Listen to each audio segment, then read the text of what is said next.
May mga nagsasabi na ang mga DeFi daw po ang mga biggest gainers o malalaki ang kanilang maibibigay na kita sa pagsapit ng sunod na bull run. Ano kaya ang dahilan kung bakit?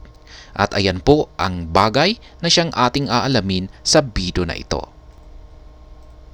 Bago po tayo magpatuloy, ay nais ko lamang po munang bigyang linaw ang aking disclaimer kung saan ang nilalaman po ng video na ito ay hindi po ito isang financial advice. For education and information purposes lamang po ang layunin nito.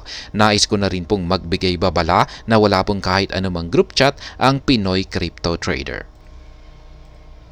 Ang dahilan kung bakit sasabog o ang magpapakita ng malaking kita dito sa sunod na bull market ay ang mga DeFi ay dahil sa accessibility ng bank account.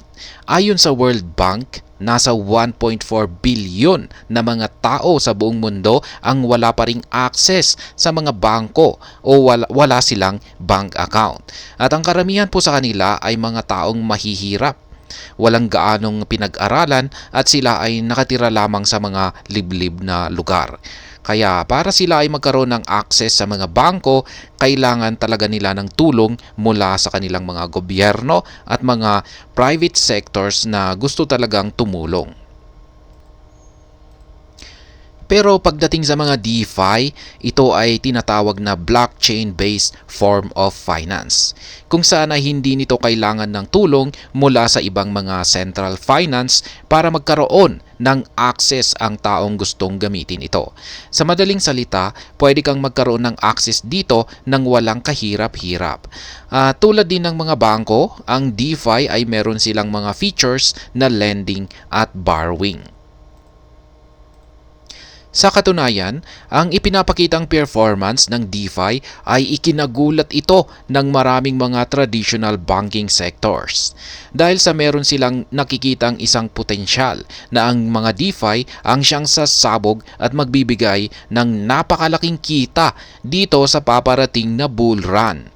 Ang daily transaction volume ng DeFi ay nasa napakataas na halagang $10 billion. At ang mas matindi pa dito ay ang kanyang lock-up assets kung saan ay patuloy na lumalago. Nag-umpisa lamang ito sa $1 billion at sa loob lamang ng 2 taon ay umabot na ito sa higit $100 billion. Kaya sa madaling salita ay napakabilis ang paglago ng DeFi. Ang game changer po kasi dito ay magkakaroon ng access ang mga taong walang access sa mga tradisyonal na bangko. Gaya ng sinabi ng World Bank, nananatiling nasa 1.4 billion na mga tao ang wala pa rin access sa mga bangko dahil sa iba't ibang factors o mga kadahilanan.